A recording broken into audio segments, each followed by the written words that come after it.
jemaah akhwat dimohon juga menonaktifkan fitur kameranya atau videonya. Yang ketiga, mari kita luruskan niat kita semata-mata menuntut ilmu karena mengharapkan ridho Allah Subhanahu wa taala.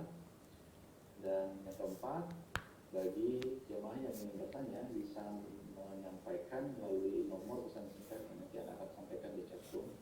Dan yang terakhir, pertanyaan yang akan disampaikan dimohon agar berkesesuaian dengan tema pembahasan kita pada malam hari ini.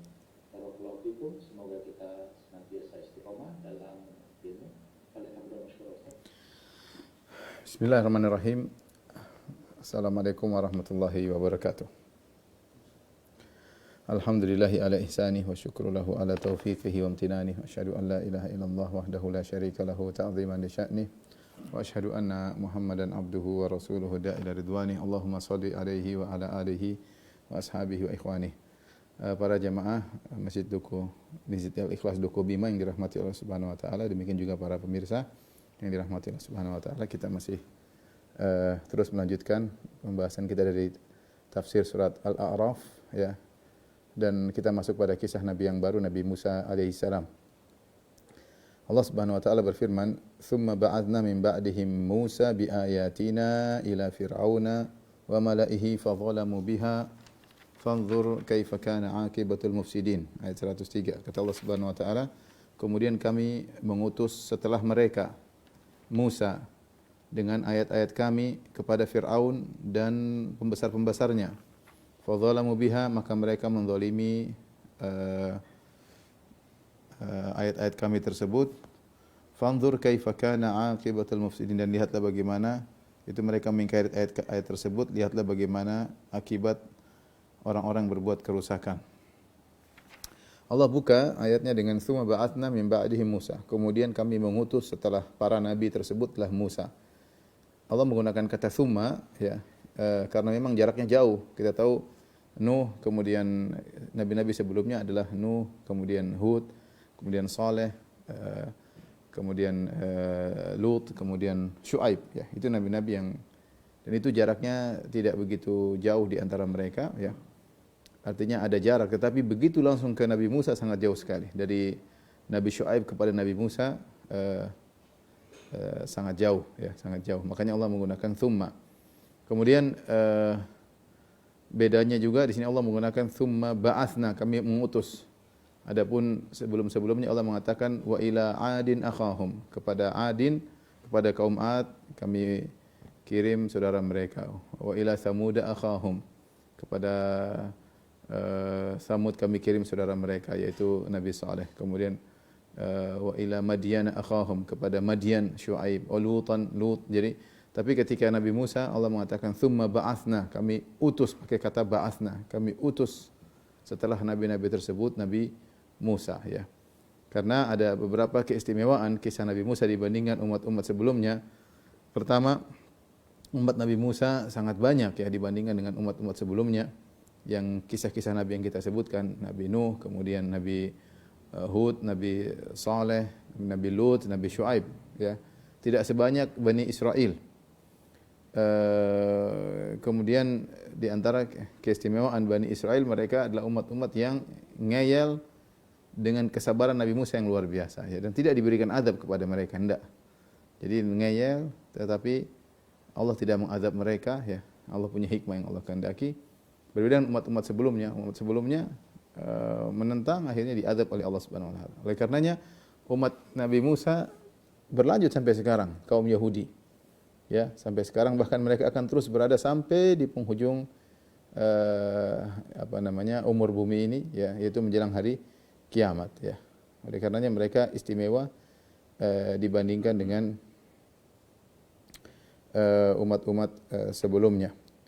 Allah Subhanahu wa taala berfirman, "Tsumma ba'atsna min ba'dihim Musa biayatina", dengan ayat-ayat kami, yaitu dengan mukjizat-mukjizat ya yang kami siapkan kepada Nabi Musa.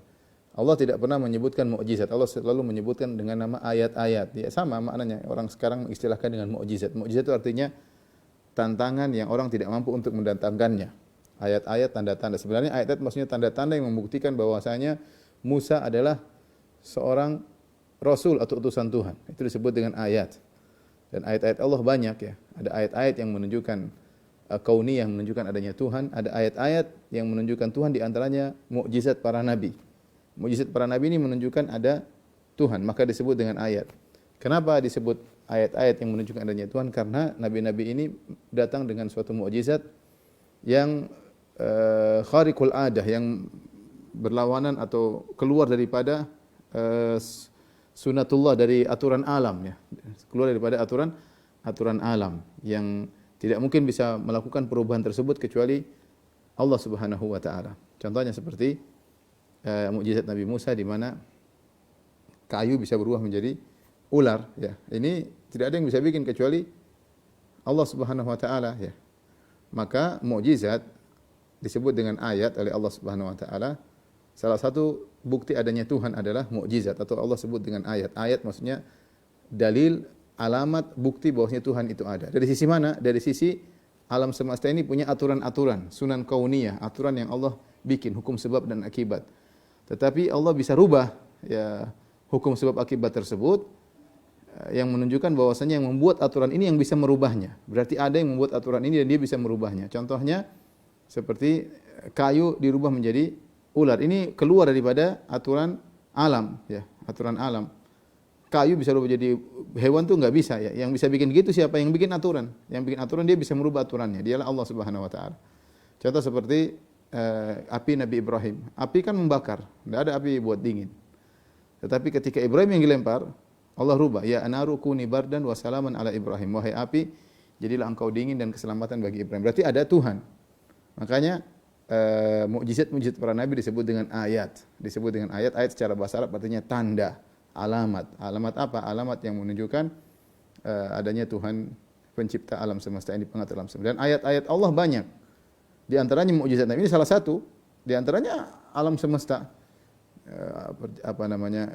Matahari, rembulan yang berada pada edarannya, yang terbit pada waktunya, terbenam pada waktunya, cahaya matahari yang tidak pernah pudar, dan semuanya itu adalah tanda bahwasanya ada yang mengatur. Itu Tuhan. Di sini Allah mengatakan bi ayatina, kami utus Musa dengan ayat-ayat kami, dengan tanda-tanda mukjizat-mukjizat yang menunjukkan adanya Tuhan. Kepada siapa? Ila Fir'aun, kepada Fir'aun. Siapa Fir'aun? Fir'aun adalah gelar bagi raja-raja Mesir dari suku Akbat. Sebagaimana lakop itu gelar, sebagaimana kalau raja Persia disebut dengan Kaisar, raja Persia disebut Kisra, kalau raja Romawi disebut Kaisar, kalau raja Habasyah disebut Najasyi, ya. Kalau raja Yaman disebut Tubba, ya. Kalau seperti sekarang, kalau penguasa negara republik disebut presiden, ya itu jadi gelar. Ya, kalau di Indonesia raja, ya, atau di Jogja disebut sultan, ya ini namanya itu gelar. Tapi namanya sendiri berbeda, ya. Namanya sendiri berbeda, ya. Jadi Fir'aun bukan nama, Fir'aun adalah gelar, ya. Fir'aun adalah gelar. Seperti yang penguasa kerajaan Arab Saudi namanya raja, ya. Sekarang Raja Salman, ya. Tapi raja, ya. Jadi Fir'aun itu seperti raja. Bukan nama, tapi dia adalah gelar, ya. Sebagaimana Kisra, sebagaimana Kaisar, sebagaimana Sultan, sebagaimana Najasyi, ya, dan sebagaimana gelar-gelar penguasa yang lainnya. Kemudian kata Allah, kami utus Musa kepada Fir'aun wa mala'ih, dan kepada pembesar-pembesarnya, ya. Tentunya mereka disebut secara khusus Fir'aun dan pembesar-pembesarnya, ya, karena yang lain hanya mengikut mereka. Rakyat secara umum hanya mengikut kepada mereka ini, hanya mengikuti Fir'aun dan pembesar-pembesarnya. Dan mereka lah yang pokok dalam mengatur kerajaan Mesir, Fir'aun dan pembesar-pembesarnya tersebut, sehingga disebutkan secara khusus Fir'aun dan pembesar-pembesarnya, karena semua keputusan di tangan mereka. Kata Allah, fadzalamu biha, mereka pun menzalimi ayat-ayat tersebut. Jadi fadzalamu biha ini tidak secara bahasa, fadzalamu biha, zalamu tidak pas digabung dengan kata biha, ya. Tidak pas, makanya di sini ada uslub tadmin, ada fiil yang terkandung dari kata zalamu, sehingga para ulama mentakdirkan maksudnya fadzalamu anfusahum kafirina biha, mereka menzalimi diri mereka sendiri dengan kafir kepada ayat-ayat tersebut. Karena yang cocok dengan biha adalah kafirin. Jadi ditakdirkan, dan ini sering kita sebutkan namanya uslub tadmin, dan ini dalam Al-Quran banyak. Sudah pernah saya contohkan beberapa tafsiran ayat ya. Karena dzalamu biha itu enggak pas, secara kata gandengnya enggak pas. Berarti ada kata kerja verbal yang terkandung dalam verbal ini. Jadi verbal ini mengandung verbal yang lain, namanya tadmin. Fadzalamu maksudnya adalah fadzalamu anfusahum kafirina biha, mereka pun menzalimi diri mereka dengan kafir kepada ayat-ayat tersebut. Dengan kafir kepada ayat-ayat tersebut, kata Allah, fanzur kaifa kana akibatul mufsidin. Dan lihatlah bagaimana kesudahan orang-orang berbuat kerusakan. Jadi ini Allah tidak mengatakan lihatlah fanzur kaifa kana akibatuhum, lihatlah bagaimana akibat kesudahan mereka, tapi Allah tidak mengatakan mereka, Allah mengganti mereka dengan al-mufsidin. Lihatlah bagaimana kesudahan orang-orang yang merusak. Karena kezaliman itu mengkonsekuensikan ada pengerusakan. Ya, karena mereka berbuat zalim berarti mereka melakukan kerusakan. Sudah pasti. Ya, sudah pasti. Kezaliman menimbulkan kerusakan. Maka cukup Allah memberikan sifat yang lain selain mereka zalim. Allah sebutkan sifat mereka yaitu al-mufsidin, melakukan kerusakan ya. Taib, ini secara global Allah kasih mukadimah ayat meringkas apa yang akan kita baca setelah ini. Baru kemudian Allah masuk dalam detail. Itu di antara metode ya dalam Al-Qur'an, terkadang menyampaikan satu kesimpulan ya. Tsumma ba'atsna min ba'dihim Musa ila fir'auna wa mala'ihi bi ayatina ila fir'aun. Tsumma ba'atsna min ba'dihim Musa bi ayatina ila fir'auna wa mala'ihi fa dzalamu biha fanzur kaifa kana akibatul mufsidin.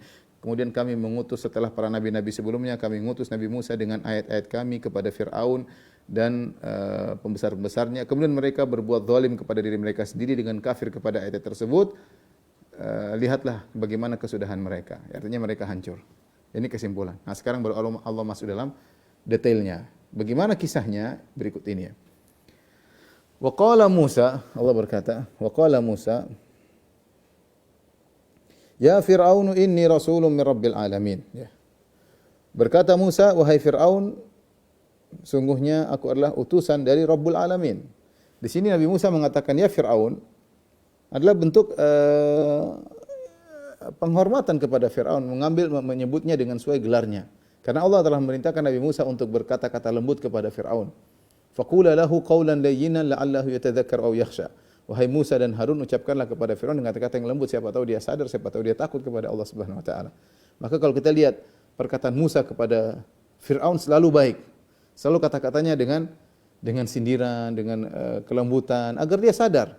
Terlebih lagi Musa punya utang budi sama Fir'aun. Ini bapak angkatnya dulu. Ya, kita tahu Musa dulu kan kecil dipelihara oleh Fir'aun ya. Dan Fir'aun sayang kepada Musa sampai besar ya. Kalau Fir'aun enggak sayang sudah sejak kecil sudah dibunuh sama Fir'aun. Tapi Musa sampai besar di bawah naungan Fir'aun, sementara Bani Israel diperbudak, dia jadi Nabi Musa gampangannya bos di rumahnya Fir'aun. Karena dia anak angkatnya Fir'aun. Maka dia gunakan kata-kata yang lembut, dia mengatakan ya Fir'aun. Ya, Fir'aun, wahai Fir'aun ya. Fir'aun di sini maksudnya wahai raja. Wahai raja ya. Dan demikian kalau kita dapati Nabi SAW juga ketika menulis surat kepada para raja, Rasulullah SAW menyebutkan gelar mereka. Seperti kata Nabi SAW kepada Heraklius, ila Herakl azimir Rum. Kepada Heraklius, pembesar Romawi. Azimir Rum itu pembesar Romawi. Ya. Rasulullah sebutin, karena ada hikmah kita bermukhatabah, berbicara dengan tokoh-tokoh seperti ini, tentu ada etika-etikanya. Ya. Lihat Nabi Musa berkata, ya Fir'aun, wahai Fir'aun, inni rasulun min rabbil alamin. Sungguhnya aku adalah seorang rasul dari Rabbul Alamin, dari penguasa alam semesta ini. Ya. Aku diutus oleh penguasa alam semesta. Dan ini maksudnya supaya mereka Fir'aun dan yang mendengar Fir'aun dan para pengikutnya, pembesar-pembesarnya, agar mereka mudah taat kepada Musa. Karena Musa bukan ngomong sendiri, tapi dia diutus. Yang mengutusnya adalah penguasa alam semesta. Rabbil Alamin, penguasa alam semesta. Di sini ini juga ada singgungan kepada Fir'aun yang mengaku diri sebagai Tuhan kaum Mesir. Ya. Dia mengatakan aku adalah penguasa Mesir, aku adalah Tuhan kalian. Ya. Malakum min ilahin ghairi, tidak ada Tuhan bagi kalian kecuali aku. Ya. Alaysa li mulku Misra wa hadhil anharu tajri min tahti, bukankah aku yang menguasai kerajaan Mesir dan sungai-sungai yang mengalir di bawahku. Jadi dia mengaku dia raja Mesir, Tuhannya orang-orang Mesir. Maka Nabi Musa memberi istilahnya sindiran, aku ini utusan Rabbul Alamin, bukan cuma utusan Tuhannya Mesir atau Tuhannya Romawi, Tuhannya Persia. Enggak, aku ini utusan Tuhan seluruh alam semesta. Tuhannya orang-orang Persia, Tuhannya orang-orang Romawi, termasuk Tuhannya orang-orang Mesir. Ini sekaligus langsung sebenarnya menundukkan Firaun, tapi dia tidak langsung, tidak to the point, tapi dia masuk pada makna yang umum. Aku utusan Rabbul Alamin. Ya, aku utusan Rabbul Alamin. Di sini dua faedah, intinya disebut Rabbul Alamin, dua faedah. Faedah pertama, agar mereka tunduk karena Nabi Musa bukan utusan orang sembarangan, tapi utusan Tuhan. Yang kedua, agar mereka tahu bahwasanya Firaun yang dihadapi, didakwai oleh Musa ini alaihissalam bukanlah seorang Tuhan, tapi dia adalah marbub, adalah makhluk yang dikuasai oleh Rabb yang mengutus Nabi Musa alaihissalam. Haqiqun ala alla aqula ala Allah ilal haq. Haqiqun, ada yang mengatakan jadirun atau harisun. Kalau harisun ala, aku begitu semangat untuk tidak mengucapkan atas Allah kecuali yang benar. Haqiqun atau jadirun, yang pantas bagiku adalah tidak mengucapkan tentang Allah kecuali kebenaran. Artinya aku ini utusan Tuhan dan aku tidak mengada-ngada. Aku ini utusan Tuhan, penguasa alam semesta, dan aku tidak mengada-ngada wahai Firaun. Apa yang aku ucapkan ini benar. Benar-benar perintah Tuhan. Benar-benar titah Tuhan. Haqiqun ala alla aqula Allah ilal haq. Aku tidak mengucapkan tentang Allah kecuali yang benar, ya. Qad ji'tukum bi bayyinatin mir rabbikum. Sungguh aku telah datang kepada kalian dengan bawa bayyinah yaitu ayat tadi. Bukti-bukti. Di sini bayyinatin dalam bentuk nakirah sebagai pengagungan. Aku telah mendatangkan bukti besar dari Rabb kalian. Di sini lagi peringatkan bahwasanya yang ngutus aku Rabb kalian. Kalian itu hanyalah makhluk seluruhnya. Tidak ada bedanya dengan yang kalian, tidak ada bedanya Firaun dan rakyatnya. Ya, kalian semua adalah makhluk. Tapi Nabi Musa tidak langsung tegas, dia kasih isyarat. Qad ji'tukum bi bayyinatin mir rabbikum. Sungguh aku telah datang kepada kalian dengan bawa bukti yang nyata dari Rabb kalian. Dia enggak mengatakan dari Rabbku. Nabi Musa mengatakan Rabb kalian. Ya, Rabbku dan Rabb kalian sama, ya. Kalau begitu, fa arsil ma'iya bani Israil, maka lepaskanlah Bani Israil. Aku ingin bawa pergi dari negeri Mesir untuk pulang ke kampung halaman mereka di Palestina. Sebagian ahli sejarah mengatakan sejak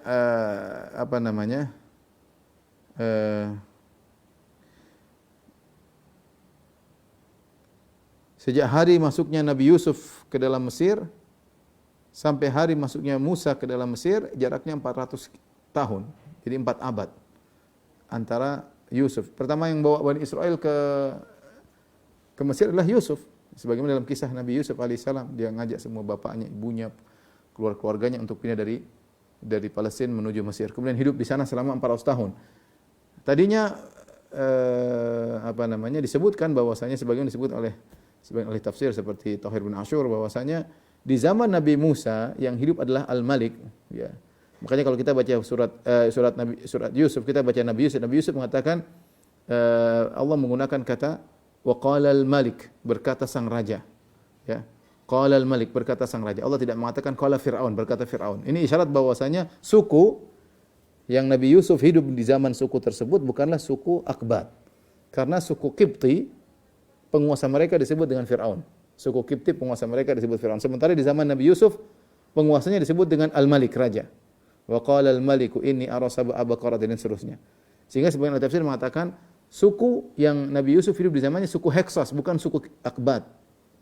Dan mereka memuliakan Nabi Yusuf alaihissalam dengan keluarga sampai Nabi Yusuf alaihissalam meninggal bersama saudara-saudaranya yaitu Asbat, 12 orang seluruhnya meninggal. Kemudian terjadi pergolakan sehingga suku Heksos diusir, masuklah suku Akbat. Nah, sejak suku Akbat atau suku Qibti tersebut, maka penguasanya dikenal dengan Fir'aun, panggilannya berbeda, sukunya berbeda. Nah, dari situ muncul Fir'aun pertama, Fir'aun kedua, dan seterusnya, entah Ramses yang Fir'aun di zaman Musa, Fir'aun keberapa kita tidak tahu. Tapi intinya setelah perubahan kekuasaan, maka akhirnya suku Bani Israel disiksa, diperbudak, ya, kemudian ditindas, ya. Dan itu kerjaan Fir'aun kepada mereka. Mereka punya lahan sendiri, dikasih lahan sejak zaman suku Heksos. Setelah Nabi Yusuf meninggal, akhirnya muncul penguasa baru, akhirnya mereka diintimidasi, disiksa, dijadikan budak. Maka Allah mengutus Nabi Musa untuk menyelamatkan mereka. Nabi Musa tidak sedang memerangi Firaun, tidak.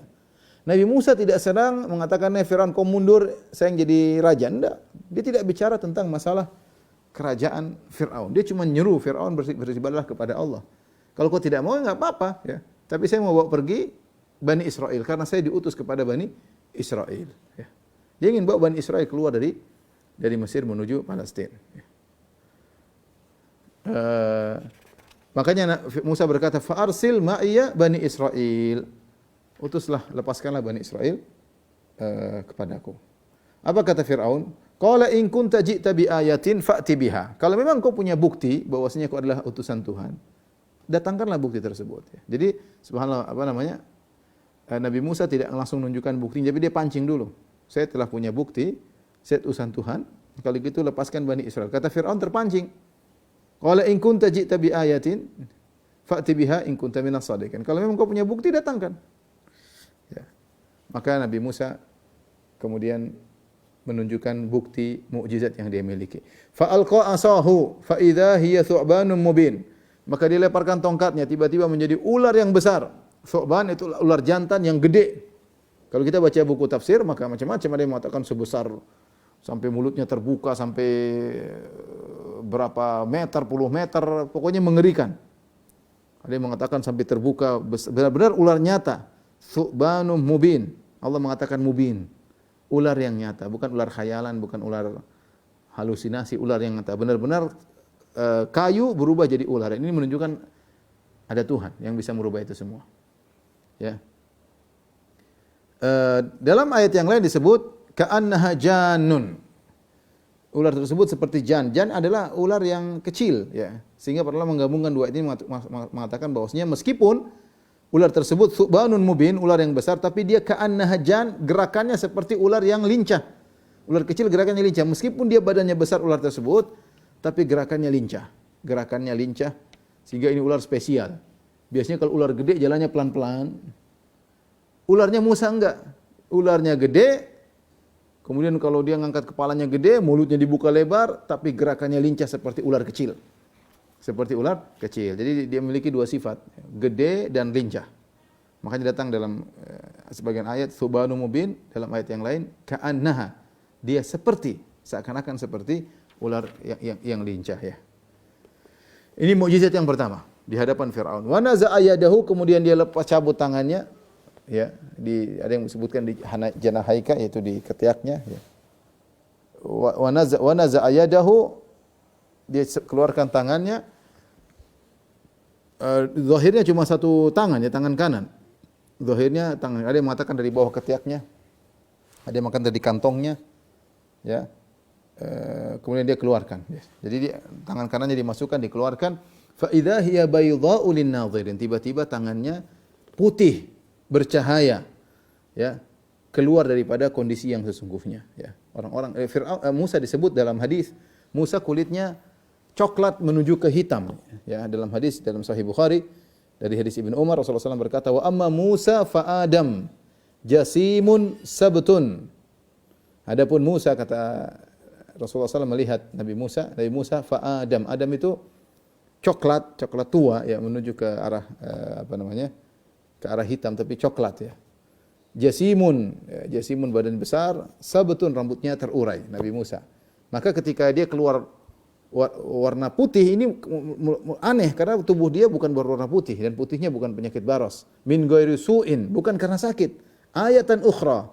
Kata Allah, min ghairi su'in ayatan ukhra, bukan karena sakit putih tersebut, dan ini tanda mukjizat yang lain. Keluar cahaya. Nurani, kata para ulama, keluar cahaya. Di zaman tersebut Thomas Alva Edison belum lahir, belum tercipta bolam lampu, ya. Tapi Nabi Musa bisa keluarkan cahaya dari tangannya dan warnanya putih. Dan tangannya kan dua, satunya coklat, satunya putih. Dan ini mukjizat, kata para ulama, mukjizat berkaitan dengan dirinya, tangannya tiba-tiba menjadi cahaya. Yang kedua berkaitan dengan tongkat yang dia bawa, jadi ular. Jadi dua mukjizat yang dibawa oleh Musa, mukjizat tongkat dan mukjizat tangannya sendiri. Dan ini sudah cukup untuk membuktikan bahwasanya dia adalah utusan Tuhan. Karena tidak ada yang bisa bikin begini kecuali Tuhan. Siapa yang tidak normal, tangan keluar cahaya enggak normal. Enggak normal, keluar cahaya. Putih, bawahnya hitam, tangannya sebelah kirinya, ada yang mengatakan cuma kaf. Ya ini saja bagian sini yang keluar putih dan bercahaya, sementara tangan kirinya enggak dan di bawahnya juga enggak. Ya. Yang bisa bikin begini, variasi sebelah sini bercahaya, sebelah sini enggak, cuma Tuhan. Yang bisa bikin tongkat berubah menjadi ular beneran, cuma Tuhan. Cuma Tuhan. Ya. Apa komentar mereka? Wa qala al-mala'u min qaumi fir'aun inna hadza la sahirun alim. Berkata para pembesar-pembesar Firaun dari pengikut Firaun, mereka berkata ini penyihir hebat. La sahirun alim, ini tukang sihir yang pakar. Tukang sihir yang alim, yang ahli. Ulamanya tukang sihir ini, si Musa ini, ulamanya tukang sihir, ahli. Ya. Mereka rupanya hidup di zaman orang-orang mengagungkan tukang sihir. Orang yang bisa sihir itu orang hebat. Jadi yang lagi booming, lagi viral di zaman itu adalah sihir. Ketika Nabi Musa bisa melakukan demikian, oh ini hebat ini. Tapi mereka mengatakan tersebut bukan untuk mengakui Musa. Harusnya mereka mengagungkan Musa sebesar-besarnya, harusnya. Tetapi karena Musa mengatakan dia utusan Tuhan, ini masalah. Seharusnya mereka mengagungkan Musa. Karena semakin jago sihir, semakin dia dikagumi ketika itu. Tapi masalahnya, Musa tidak mengatakan dia penyihir. Masalahnya Musa mengatakan dia utusan Tuhan, ini jadi masalah. Seandainya dia mengatakan saya penyihir, sudah. Dia akan diagungkan oleh Fir'aun sebesar-besarnya, seagung-agungnya. Maka mereka berkata, inna hadza la sahirun alim. Ini penyihir yang hebat. Yuridu ay yukhrijakum min ardikum, famadza ta'murun. Ya, sungguhnya dia ingin mengeluarkan kalian dari negeri kalian. Apa yang kalian perintahkan? Bagaimana menurut kalian? Kata Fir'aun, famadza ta'murun. Kalau gitu apa yang menurut kalian? Wahai pembesar-pembesarku. Ya. Kenapa mereka mengatakan Musa ingin mengeluarkan kalian dari negeri kalian? Ada yang mengatakan seperti Ibn Asyur, ada 3 kemungkinan. Mungkin mereka mengatakan ini Musa, ya. Kalau kemudian dia ajak keluar Bani Israel, semua ikut dia, kemudian dia pindah, dia bikin kerajaan baru yang akan berperang dengan kita suatu saat karena mereka dendam. Ini sudah kita siksa 300 tahun. Jadi mereka akan dibawa oleh Musa bikin kerajaan baru, dan kalau dia sudah nyerang kita akan bisa terusir. Karena mereka akan menyusun kekuatan. Jadi jangan ikuti dia. Dia ini ngajak Bani Israel keluar untuk bikin kerajaan menyerang kita di kemudian hari. Ini pendapat pertama. Pendapat kedua, seakan-akan mereka berkata ini bahaya. Kalau dia orang-orang pada beriman sama dia, semua suku Kipti beriman sama dia, maka sama saja kita akan terusir. Fir'aun sang raja akan terusir, para pembesar-besar akan terusir. Jadi sihir dia ini akan mengantarkan kepada pengusiran kita. Kemudian yang ketiga dia mengatakan bahwa sebagian suku-suku Bani Israel ada yang diangkat sebagai pembesar-pembesar di kerajaan Fir'aun, sehingga kalau mereka keluar, mereka akan keluar negeri kalian. Jadi ini 3 tafsiran ya disebut oleh para ahli tafsir. Apa maksudnya yuridu ay yukhrijakum min ardikum famadza ta'murun? Si Musa ini ingin mengusir kalian dari negeri kalian. Dan lihat bagaimana provokasi mereka yang hebat. Mereka ingatkan tentang cinta negeri. Cinta negeri adalah suatu perkara yang fitrah. Seorang suka dengan negerinya, suka di kampung halamannya, apalagi dia hidup lama di situ, tempat lahirnya di situ, tumbuh berkembang di situ, hartanya di situ, kekayaannya di situ, istri anaknya di situ ya. Terus suruh keluar itu perkara yang berat. Mau pergi ke tempat lain mulai dari nol enggak. Ya. Makanya mereka memprovokasi, Musa ini ingin mengusir kalian. Padahal Musa tidak mengatakan demikian. Musa sederhana, itu Bani Israel saya bawa pulang ke kampung saya, selesai. Kalian tindas 300 tahun, tertindas, tersiksa, saya mau bawa pulang. Tapi mereka ini provokator. Provokator untuk menggambarkan sesuatu yang bukan begitu. Musa tidak ingin menggulingkan Fir'aun. Musa tidak ada bicara penggulingan, dan Allah tidak mengutus dia untuk menggulingkan Fir'aun, tidak. Musa tidak pernah bicara Fir'aun angkat saya sebagai menteri, angkat saya sebagai... Tidak, dia tidak bicara tentang kekuasaan sama sekali. Dia ngajak Bani Israel untuk pergi, untuk bisa beribadah kepada Allah terlepas dari cengkeraman Fir'aun. Ya, agar tidak ditindas, diperbudak. Itu saja tujuannya. Tetapi rupanya para pembesar Fir'aun ini pintar dan mereka memprovokasi. Seakan-akan kalau dilepaskan Bani Israel maka ini berbahaya. Maka berbahaya bagi kita akan terusir cepat atau lambat. Ya. Kalau gitu famadza ta'murun? Kata Fir'aun, kalau gitu bagaimana menurut kalian? Famadza ta'murun? Maksudnya ini musyawarah. Bagaimana menurut kalian apa yang harus kita lakukan. Qalu arjih wa akhahu. Mereka berkata kepada Fir'aun, arjih wa akhahu, yaitu arjihhu wa akhahu. Arjihhu wa akhahu. Asalnya arjihhu wa akhahu, yaitu tunda dia, jangan tahan dia atau apa namanya, jangan dibunuh ya. Kita lihat dulu, biarkan tahan dulu ya. Kita lihat dulu, jangan segera memberi keputusan tentang mereka berdua. Ya. Jangan segera memberi keputusan tentang mereka berdua. Ya. Apa kita punya ide kata mereka? Wa arsil fil madaini hasyirin ya.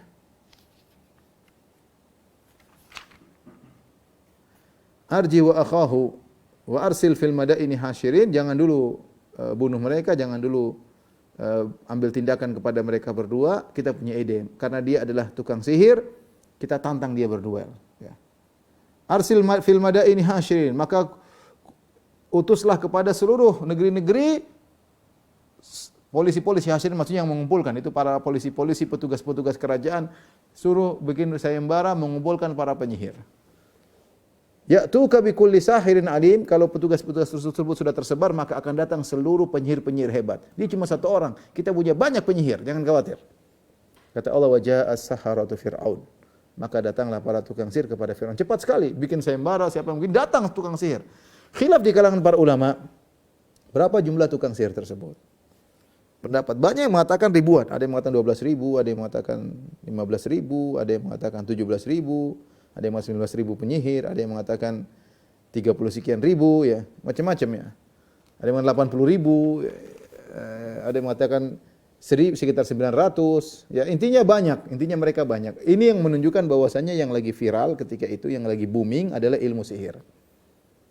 Oleh karenanya Allah Subhanahu wa taala mengutus Nabi Musa dengan membawa ayat mukjizat yang mengungguli mereka semua karena bukan sihir. Mirip dengan sihir tapi bukan sihir.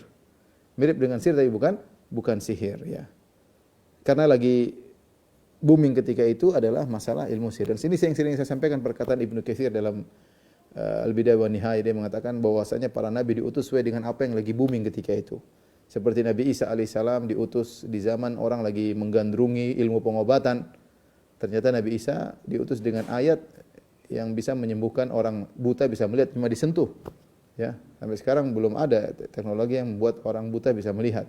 Saraf-saraf yang putus disambung lagi belum ada sampai sekarang. Tapi Nabi Isa dulu tidak pakai operasi, cuma sentuh langsung bisa melihat. Ini menunjukkan Tuhan yang bikin, karena enggak mungkin orang buta disentuh langsung bisa lihat, mustahil.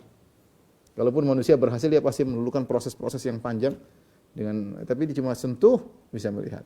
Sama penyakit baros, orang yang kulitnya ada kelainan diusap sembuh, dan itu yang lebih menakjubkan Nabi wa ukhrijul mauta biizni ya, wa tukhrijul mauta biizni, kata Allah, kau mengeluarkan orang mati dengan izinku. Jadi orang mati bisa dibangunkan sebentar oleh Nabi, bisa ditanya, ngobrol, mati lagi. Ini mustahil manusia bisa bikin, enggak mungkin. Tapi Nabi Isa bisa, artinya karena lagi booming ilmu kedokteran. Seperti disebutkan juga misalnya Nabi Muhammad SAW lagi booming balaghah, kemudian fasaha, ilmu bahasa, maka Allah turunkan Al-Quran yang turun dengan bahasa Arab, dengan huruf-huruf hijaiyah yang mereka ucapkan, namun mereka tidak bisa mendatangkan semisal Al-Quran. Ya, Al-Quran itu menakjubkan. Di antara saya kadang mikir menakjubkan. Kita baca surat Yusuf, mungkin kita juga sudah hafal. Kita sudah ulang-ulang, mungkin puluhan kali, kita enggak pernah bosan, subhanallah. Setiap baca ada pengaruh, setiap baca kita tersentuh. Itu menakjubkan, saya bilang. Anda juga baca novel, baca sekali, dua kali udah buang, enggak menarik. Tapi kalau baca surat Yusuf, antum sudah hafal, antum baca berulang-ulang, tetap saja antum mendapatkan sesuatu yang nikmat, luar biasa. Itu dari Tuhan ya. Dan demikian kisah-kisah yang kita baca, saya sudah berapa kali khatam kisah Nabi Musa. Tapi ya begitu, selalu ada menakjubkan, ada sesuatu yang menarik kita dengar. Kalau kita baca kita tersentuh, luar biasa, ada keimanan di balik itu semua. Ini semua dari Tuhan. Yang bukan, jadi mukjizat Al-Quran itu banyak, bukan dari sisi balaghahnya doang, dari kandungan maknanya, ya dari nasihat yang terkandung dalamnya, dan itu kita merasakan, ya, itu kita merasakan. Nabi Muhammad SAW diutus dengan Al-Quran yang ketika itu lagi booming, lagi viral tentang masalah balaghah dan yang lainnya. Nabi Yusuf alaihissalam, wallahu alam, saya belum menemukan ulama yang menyebut hal ini, tapi saya pendapat saya bahwa Nabi Yusuf diutus di zaman ketika itu viral tentang tafsiran mimpi. Ya, oleh karenanya ketika raja, orang banyak menafsirkan mimpi. Sehingga di situ raja bermimpi dan raja tanya kepada pembesar-pembesarnya karena mereka biasa menafsirkan mimpi. Tetapi yang menakjubkan Nabi Yusuf kalau menafsirkan mimpi, akurasinya 100%. Tidak ada kemungkinan salahnya. Karena itu karena Allah yang ngajarin. Sementara mereka mungkin nafsirnya salah sedikit. Nabi Yusuf alaihissalam akurasinya 100%. Ya, Nabi Yusuf alaihissalam. Nah, Nabi Musa alaihissalam diutus di zaman penyihir lagi banyak, lagi viral. Orang yang penyihir, kata Ibnu Atiyah dalam tafsirnya, Al-Muharrar Al-Wajiz, bahwasanya penyihir dihormati ketika itu. Nabi Musa datang bukan dengan sihir tapi suatu yang mukjizat. Jadi intinya Nabi Musa sekarang ditantang dengan ribuan penyihir. Ada yang mengatakan 80.000, khilaf, ada yang mengatakan 15.000, ada yang mengatakan 12.000, ada yang mengatakan 1.000-an ya. Intinya mereka berkumpul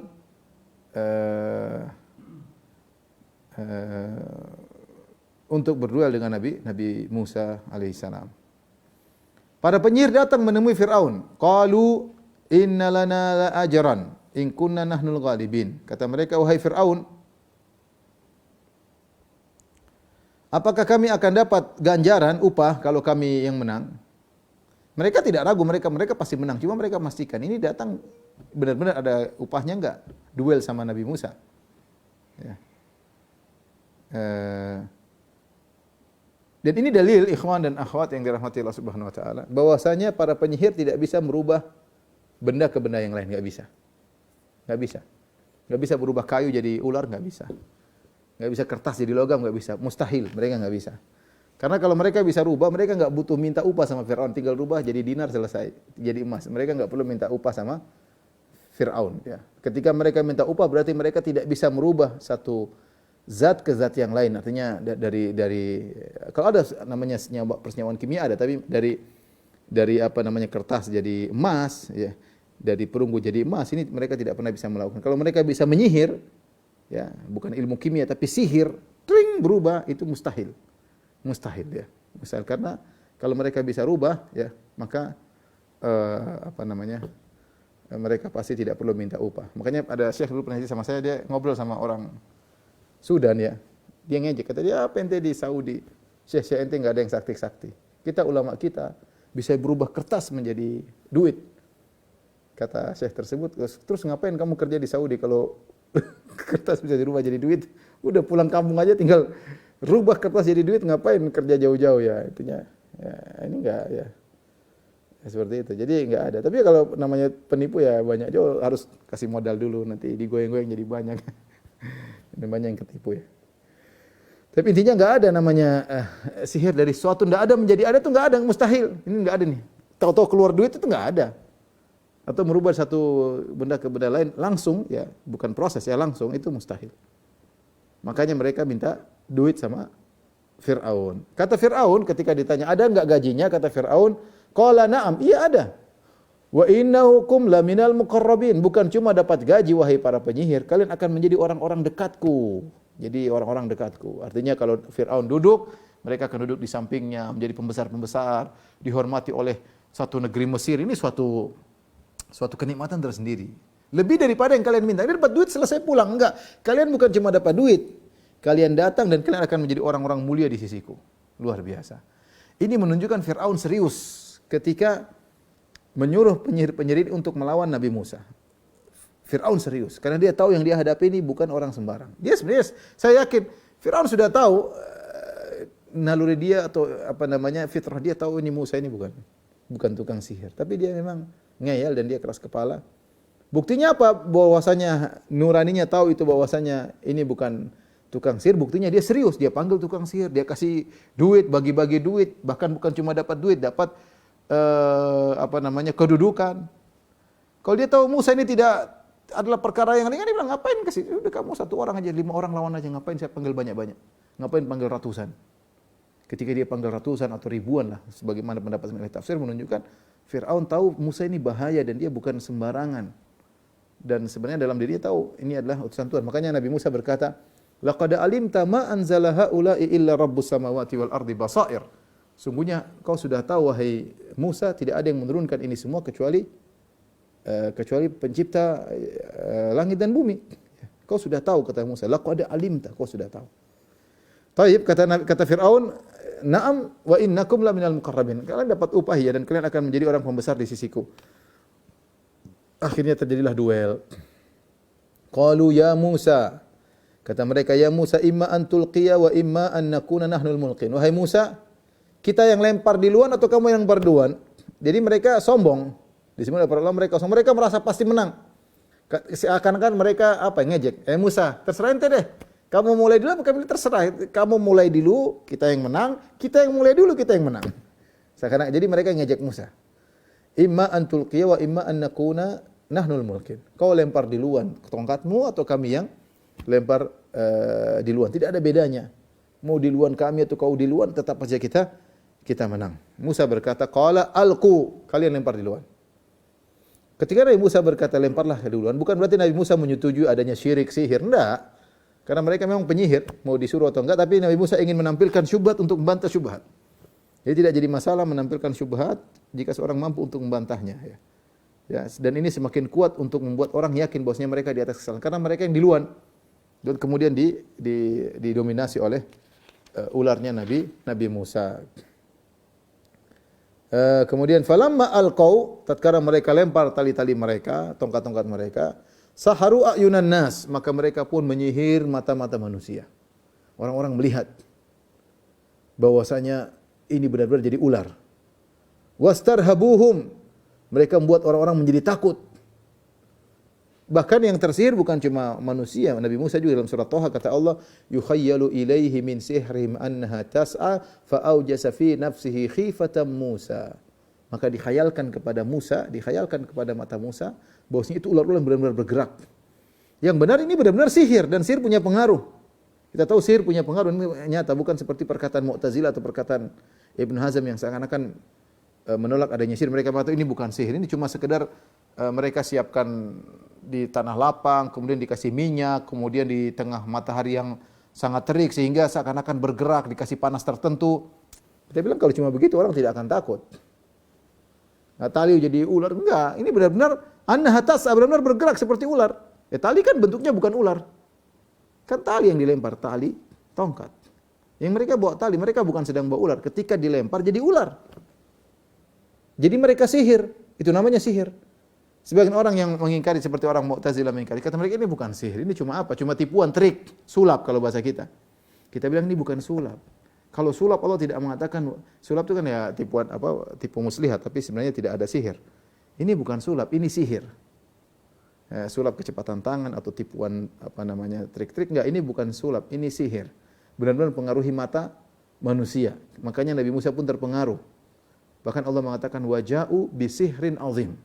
Mereka datang dengan sihir yang hebat. Kenapa sihir yang hebat? Karena semua yang hadir terpengaruh. Jangankan semuanya, bahkan Nabi Musa yukhayyalu ilaihi min sihrim anha tas'a. Sampai dikhayalkan kepada Nabi Musa bahwasanya ular tersebut bergerak.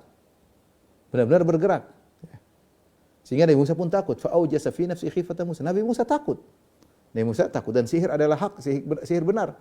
Sekarang orang tersihir ada yang bisa dibunuh, ada yang bisa dibuat sakit, ada yang buat membenci, ada dikhayalkan sudah melakukan sesuatu ternyata tidak.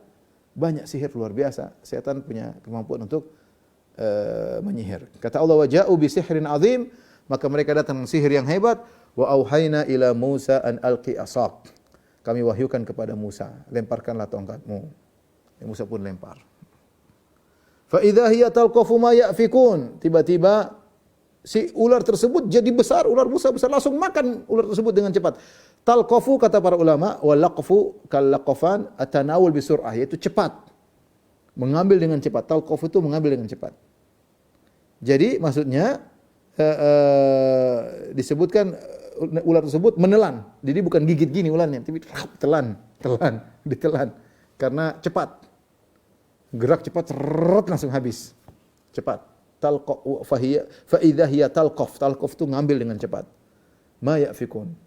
Sihir yang mereka lakukan, kedustaan yang mereka lakukan dimakan oleh ularnya Nabi Musa. Ya, tadi disebut, makanya sebagian ulama khilaf berapa besar mulut ular Nabi Musa. Karena kalau ternyata itu ribuan, misalnya ribuan penyihir, Nabi Musa sendiri berarti ularnya gede banget. Berarti kan cuma satu. Tapi begitu besar kemudian makan, kemudian ular nyata, bukan ular mainan. Bukan ular halusinasi. Artinya ketika dia makan, itu tongkat-tongkat hilang, ularnya semua hilang. Tali-tali semua hilang, dimakan oleh ularnya Nabi Musa dan Nabi Musa kemudian berubah jadi tongkat kembali. Makan. Ya. Dan ini bukan ketika terjadi hal tersebut kata Allah fawaqa'al haqqu, maka nampaklah kebenaran. Wa batala ma kanu ya'malun, maka nampaklah kebatilan apa yang mereka selama ini kerjakan, yang mereka kanu mustamirrin, kan mereka senantiasa mengerjakan tipuan-tipuan. Ini bukan tipuan tapi sihir yang mereka biasa lakukan. Ya. Fagulibu hunalika, maka para penyihir tersebut terkalahkan. Ya. Fagulibu hunalika. Allah menggunakan kata apa kalau bahasa Indonesia? Dikalahkan. Pasif, bukan pasif ya, atau aktif. Ada kalau mengalahkan apa bahasa Indonesia, kalau dikalahkan apa namanya? Jadi Allah tidak mengatakan Musa mengalahkan mereka, tapi mereka dikalahkan. Karena kita tahu yang mengalahkan mereka adalah Allah Subhanahu wa taala melalui perantara Nabi Musa. Fagulibu hunalika, mereka kalah di situ di tempat pertarungan tersebut. Ya, wa qalabu sagirin, maka jadilah para penyihir tersebut terhina, kalah. Ketika mereka kalah kata Allah wa ulqiyas saharatu sajidin, maka dilemparkanlah para penyihir tersebut sujud. Ulqiya ya. Seakan-akan ada yang mendorong ya.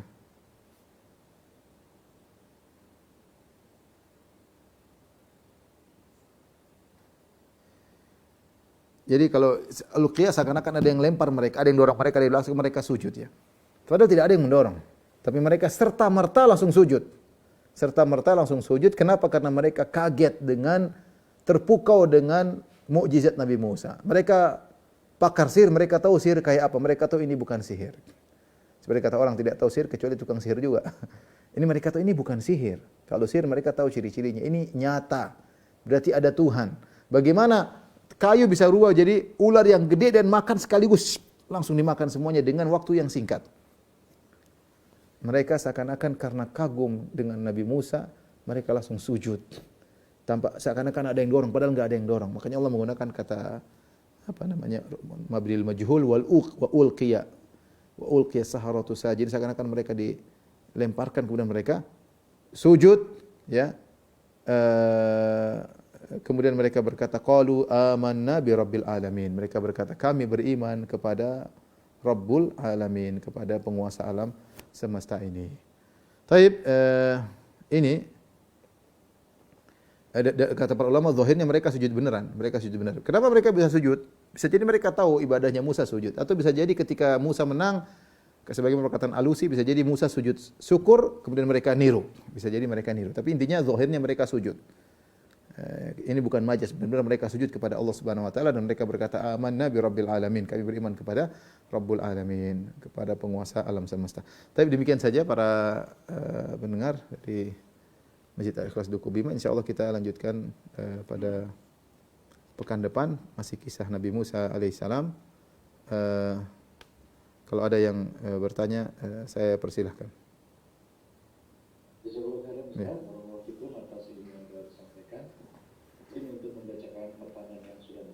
Ya, silakan. Yang pertama, Assalamualaikum warahmatullahi wabarakatuh. Bismillah, Ustaz. Kaum Bani Israel apakah yang sama dengan Zionis Yahudi yang saat ini menjajah Palestina dan merasa sebagai negeri asalnya? Barakallahu. Demikian Ustaz pertanyaannya. Iya, jadi mereka mengaku mereka keturunan Bani Israel, tapi setelah dicek secara gen, secara ras, secara penampilan, mereka tidak bisa menjamin keutuhan suku mereka. Mereka tidak bisa menjamin keutuhan suku mereka. Karena ditelusuri ternyata misalnya ada sebagian banyak dari orang-orang Turki yang masuk gabung jadi orang. Padahal mereka tidak ada sangkut pautnya dengan keturunan Bani Israel. Tapi mereka kemudian jadi Yahudi. Ini menunjukkan ada suku yang masuk dalam lingkungan mereka. Kemudian sekarang saya pernah saya pernah ke Amsterdam. Kemudian saya ketemu dengan kawan. Dia apa namanya? Dia Habib ya. Dia cerita bahwasanya ada teman-temannya Yahudi yang sekarang bisa mengambil nasab dari wanita. Jadi kalau wanita Yahudi nikah sama lelaki non-Yahudi bisa dianggap Yahudi. Ini terjadi sekarang sehingga repot padahal nasab kan harusnya dari laki-laki. Tapi ternyata sudah mulai ada nasab juga dari jalur perempuan ya. Oleh karenanya kalau kita lihat orang Yahudi juga bermacam-macam. Ada yang sipit misalnya, ada yang seperti Asia, ada yang seperti Turki, ada yang seperti ini. sehingga apa namanya, nasab mereka sudah tercampur-campur ya. Tentunya masih ada keturunan asli dari Bani Israel, masih ada tentunya. Tetapi mengatakan seluruh Yahudi adalah Bani Israel sulit. Kenyataan menunjukkan bahwasanya mereka sudah mengalami percampuran, bahkan ada suku yang masuk dianggap Yahudi, ada juga dari jalur ibu, sehingga sulit untuk menjaga keutuhan ras tersebut. Wallahu a'lam bishawab. Jazakallahu khairan Ustaz atas jawabannya. Izin membacakan pertanyaan selanjutnya Ustaz. Assalamualaikum warahmatullahi wabarakatuh. Ustaz, terkait dengan pembahasan sihir, apa hukumnya jika seseorang meyakini bahwa dirinya atau keluarganya telah terkena sihir, kemudian ia berusaha untuk menanyakan kepada seseorang yang dianggap mampu melihat apakah ia benar disihir atau bukan. Bahkan dikatakan oleh orang pintar tadi siapa pelaku yang telah menyihirnya. Janganlah, itu yang tidak tahu sihir kecuali tukang sihir juga ya. Kalau dia tanya kepada orang yang pintar, dia tahu ciri-cirinya, oke. Ustadz mungkin tahu ini ciri-cirinya tersihir. Tapi kalau yang sihir si fulan, wah repot ini kalau begitu. Tidak ada yang kasih dia kecuali jin ya. Jangan-jangan tukang sihir juga ya, dan belum tentu benar ya. Belum tentu benar. Betapa banyak kasus ya. Saya pernah ketemu orang, saya ngisi pengajian, terus orang itu datang, dia bilang, Ustadz, aduh saya dimusuhi sama keluarga ya. Kenapa? Ada keluarga perhiasannya hilang, kemudian mereka pergi ke dukun. Orang itu datang, itu musim haji atau musim umrah saya lupa. Dia bilang mereka ke dukun, dukunnya bilang yang nyuri itu orangnya adalah gemuk, putih, berkacamata, dan itu cirinya saya Ustadz. Gemuk, putih, berkacamata. Akhirnya orang semua nuduh saya dan kita ribut ya. Ya Allah, kira kurang ajar itu. Dia bilang, boleh nggak saya lapor polisi? Boleh, kalau bisa ditangkap, tangkap aja. Tapi maksud saya, ya sulit kita percaya. Dia bilang ini yang akhirnya membuat kita suudzon kepada orang tersebut. Ternyata dia bilang itu keluargamu, itu kakakmu, itu adekmu, kan bahaya. Kita asal tukang sihir, pendusta. Mungkin tukang sihir itu jujur, tapi dia dibohongin sama jinnya. Bisa jadi dibohongin sama jinnya. Ya, jadi kemungkinan harus kita cek tukang sihirnya sikoh atau tidak, kemudian jinnya sikoh atau tidak. Ini tidak mungkin kita cek dua-duanya. Tukang sihir kafir, jinnya apalagi nggak tahu, nggak jelas. Oleh karenanya tidak usah, kalau kita tahu sihir, di sihir ciri-cirinya ada, ya. Ruqyah atau kita berdoa kepada Allah Subhanahu wa taala, bersabar, minta kesembuhan kepada Allah Subhanahu wa taala. Wallahu a'lam bishawab. Tapi jangan pergi ke orang pintar. Jadi kalau saya Ustaz atas jawabannya, Ustaz izin kita masih ada waktu. Boleh, satu lagi silakan. Satu lagi ya, terakhir. Pertanyaan terakhir. Assalamualaikum warahmatullahi wabarakatuh. Ustaz, semoga Allah merahmati dan memberi taufik kepada Ustaz dan keluarga dan seluruh umat Islam. Apa Ustaz, saya mau menanyakan, apakah hukumnya sholawat tarhim yang terdapat lafal ya Rasulullah ya karimul akhlak. Jazakallahu khairan. Demikian Ustaz. Ya Rasulullah, mungkin dia tidak bermaksud untuk berbicara dengan Nabi ya, tapi dia seperti menghadirkan dalam hati saja. Kita nggak tahu kalau maksudnya adalah berbicara kepada Nabi, ya itu tentu Nabi tidak mendengar. Tapi kalau maksudnya adalah dia menyebut Nabi dalam rangka untuk menghadirkan dalam dirinya, seperti seorang sedang tasyahud, assalamu alayka ya Rasulullah, dia menghadirkan dalam dirinya, bukan meyakini Nabi depan dia, tidak. Maka ini biasa diungkapkan oleh orang-orang, ya karimal akhlak ya. Dia tidak sedang meminta tolong. Kalau minta tolong itu baru kita bilang syirik, berarti dia meyakini Nabi sedang mendengar. Misalnya mengatakan ya Rasulullah aghithnya, itu baru syirik. Wahai Rasulullah, tolonglah aku. Tapi kalau dia sedang memuji, dia menggunakan hurufun nida, ya Rasulullah, ya karimal akhlak, ya wahai yang mulia akhlaknya, wahai utusan Allah. Tapi bukan maksudnya sedang mengajak berbicara, tapi itu adalah salah satu metode orang Arab untuk menghadirkan dalam hatinya. Mudah-mudahan tidak jadi masalah. Wallahu a'lam bishawab. Demikian saja kajian kita. Insyaallah kita lanjutkan pekan depan باذنillah taala. Kurang lebih mohon maaf kepada para jamaah bisa ikhlas tukubimah. Insyaallah kita sambung kembali sampai pertemuan pekan depan. Wabillahi taufiq wal hidayah. Assalamualaikum warahmatullahi wabarakatuh.